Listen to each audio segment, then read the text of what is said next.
भक्ति आ गई, सब लोग फिर पूजने लगे भगवान को। नारद जी आ गए तो क्या नहीं आया। साधु आएगा तो मंत्र मिलेगा, युक्ति मिलेगी, साधन मिलेगा, व्रत मिलेगा, प्रेरणाएं मिलेंगी। साधु जीवन में आएगा तो तीर्थ में आओगे।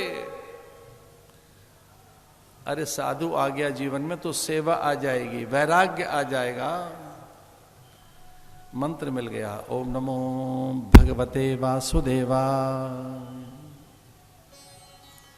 और ध्रुव भक्त जप करने लगा, फलाहार करते हुए, फिर जल पे रहने लगा, जल त्याग दिया, फिर वायु पे रहने लगा, फिर वायु भी त्याग दी, और एक पैर से खड़ा हो गया।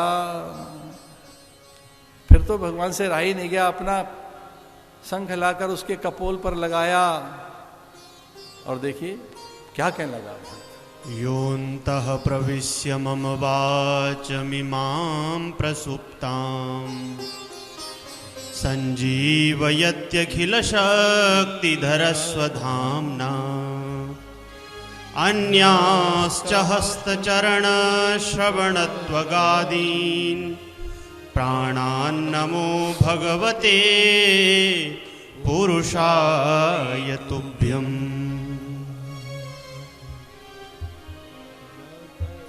आप तो मुझ में ही हैं, कहां से कैसे आपको मैं प्रकट करूं। भगवान ने अंक में भर लिया, उसका मस्तक चूमने लगे, हाथ चूमने लगे, सब कुछ प्राप्त हो गया। भगवान को पाने के बाद कुछ पाना शेष नहीं रहता,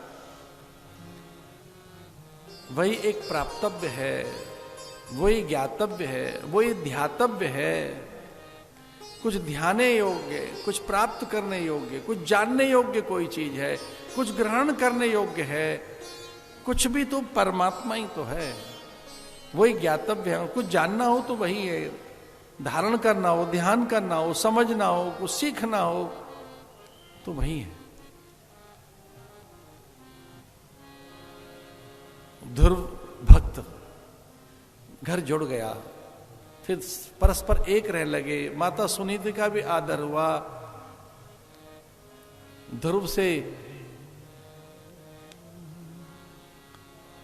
उनके पुत्र उत्कल, अंग, वैन, परंपरा में ऐसे फिर पृथु का आगमन हुआ। उस पृथु से ये धरती पृथ्वी कहलाई। ध्रुव अचल है, अडिग है,